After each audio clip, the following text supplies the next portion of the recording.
बहुत समय पहले जब संसार पर असुरों का आतंक बढ़ गया, तब देवताओं ने एक स्वर में मां शक्ति का आह्वान किया। तभी आदिशक्ति ने घोषणा की, जब जब अधर्म बढ़ेगा, मैं नव रूपों में अवतरित होकर भक्तों की रक्षा करूंगी। यही से प्रारंभ हुआ नवरात्रि का पर्व। 9 रातें, 9 स्वरूप, 9 कथाएं। नवरात्रि के 9 दिन 9 रूपों, अवतारों की पूजा की जाती है, जिन्हें नवदुर्गा कहते हैं।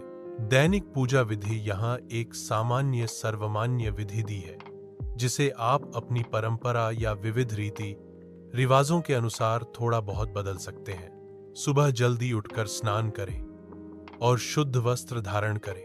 पहले दिन किसी शुभ मुहूर्त में मिट्टी का पात्र, कलश लें। उसमें पानी, हल्दी, कुश, चावल आदि सामग्री रखें। ऊपर नारियल रखें और चारों ओर आम के पत्ते लगाएं। इसे देवी का स्थान मानकर पूजा में स्थापना करें। यह कलश पूरे नवरात्रि तक रखा जाता है। साथ ही देवी सप्तशती, चंडी पाठ किया जाता है। प्रत्येक देवी को उसी दिन के अनुरूप फल, पुष्प, दक्षिणा, खीर, हलवा, नारियल इत्यादि अर्पित करें। शाम को दीपक और अगरबत्ती से आरती करें। माता का स्तुति गाने, भजन या मंत्र जाप करें। यदि व्रत रखा है तो निर्धारित भोजन समय, दिन या रात में ही व्रत भोजन करें। व्रत में सामान्यतः अन्न, दाल, नमक, कुछ हल्का भोजन या फल, नारियल आदि लिया जाता है। व्रत न हो तो सामान्य विधि से पूजा करें।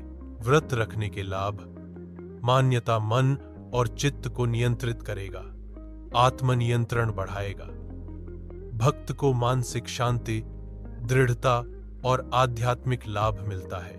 देवी की कृपा प्राप्त होती है। बुराई का विनाश, भीतरी दोष होता है। शरीर को विश्राम एवं शुद्धि मिलती है। उपवास द्वारा साझा व्रत रखने से सामाजिक एवं पारिवारिक मेल जोल बढ़ता है। धार्मिक, सांस्कृतिक श्रद्धा एवं परंपरा का निर्वाह। पूजा के बाद जरूरतमंदों को भोजन, वस्त्र, फल आदि दान करें। नवरात्रि पूर्ण होने पर दशमी या विजयदशमी व्रत खोलें और देवी को आभार दें।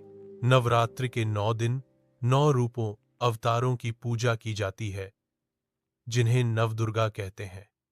हर रूप की अपनी कहानी, शक्ति और महत्व है। पहले दिन की देवी हैं मां शैलपुत्री, हिमालय की पुत्री। मां शैलपुत्री, शैलपुत्री का अर्थ पर्वत की पुत्री है। कहा जाता है कि वह हिमालय, हिमवती की पुत्री थीं। ये देवी सती, पहले रूप, और फिर पार्वती के समान मानी जाती हैं। उन्होंने तप के माध्यम से शक्ति प्राप्त की। वह त्रिशूल और कमल धारण करती हैं। उनके वाहन रहे नंदी या बैल। यह शक्ति स्थिरता, मूल स्वरूप, दुखों और अज्ञान से उबरने की शक्ति का प्रतिनिधित्व करती है। दूसरे दिन की देवी हैं मां शैलपुत्री, हिमालय की पुत्री। मां ब्रह्मचारिणी। ब्रह्मचारिणी वह रूप है जिसमें देवी कठोर तपस्या में लगी थी। उनका चेहरा शांत एवं कठोर तप का प्रतीक है। वह हाथ में माला, जप माला और कमंडल धारण करती हैं। तपशीलता, संयम, सिद्धि और आत्मबल की शक्ति का प्रतीक। तीसरे दिन आती हैं मां चंद्रघंटा। चंद्रघंटा देवी के माथे पर चंद्रमा घंटा, घंटी जैसा दिखता है, अतः नाम चंद्रघंटा। यह रूप शांति व भयंकर दुर्गा का मिश्रण है। उसके 10 भुजाएं हैं, जिनमें त्रिशूल, अस्त्र, शस्त्र आदि हैं। घोड़े या शेर वाहन हो सकते हैं। भय दूर करने व सुरक्षा प्रदान करने वाली शक्ति। चौथे दिन की देवी है मां कुष्मांडा। वह रूप है जिसमें देवी ने ब्रह्मांड की सृष्टि की। कहा जाता है कि उन्होंने अपनी मुस्कान से ब्रह्मांड की उत्पत्ति की। अंडा। वह 8 या 10 भुजाएं धारण करती हैं। कई प्रकार के आभूषण और वाहन शेर। यह शक्ति जीवन, प्रकाश, जीवनी शक्ति और सृजन का प्रतीक। पांचवें दिन की देवी हैं मां स्कंद माता। माता स्कंद भगवान कार्तिकेय स्कंद की मां है। कहा जाता है कि उन्होंने इस रूप में अपने पुत्र को गोद में धारण कर पूजा की। दो भुजाएं बच्चे को गोद में धारण करती हैं। वाहन शेर। मातृ, प्रेम, करुणा और मातृत्व शक्ति का प्रतिनिधित्व। छठे दिन आती है मां कात्यायनी। कहा जाता है कि ब्रह्मा, विष्णु और महेश ने मिलकर एक शक्तिशाली देवी की उपासना की और उनका स्थान देवों ने धारण किया। कात्यायनी नाम शिव कात्यायन से जुड़ा हुआ है। वह शस्त्र धारण करती हैं। वाहन शेर। साहस, शक्ति, क्रोध व नाश करने की शक्ति। सातवें दिन का रूप है मां कालरात्रि। यह सबसे भयंकर रूप है। काल का रात्रि अंधकार, अज्ञान, भय को नष्ट करती हैं। भक्तों को भय से मुक्ति देती हैं। असीम शक्ति। काली रंग अस्त्र धारण करती हैं। वाहन शेर।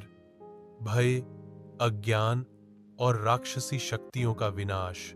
आठवें दिन पूजी जाती हैं मां महागौरी। एक शांत, सौम्य और तेजस्वी रूप। कहा जाता है कि जब पार्वती ने उमा रूप धारण किया और कठोर तप किया, तब उनकी सूरत कलंक मुक्त हुई और वह महागौरी बनी। हाथ में त्रिशूल, डमरू आदि। वाहन शेर। शुद्धता, शांति, सौंदर्य और पवित्रता।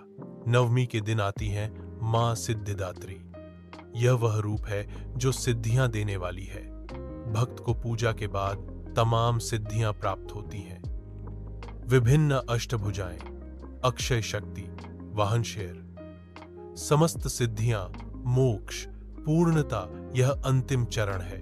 9 दिन की साधना के बाद आता है दशहरा। इसी दिन मां दुर्गा ने महिषासुर का वध किया और श्री राम ने रावण का अंत किया। यह दिन अधर्म पर धर्म, बुराई पर अच्छाई की विजय का प्रतीक है। इस दिन भक्त कलश विसर्जन करते हैं, कन्या पूजन करते हैं और रावण दहन का पर्व मनाते हैं। विजयदशमी हमें सिखाती है कि चाहे अंधकार कितना भी गहरा क्यों न हो, अंत में सत्य और धर्म की ही विजय होती है।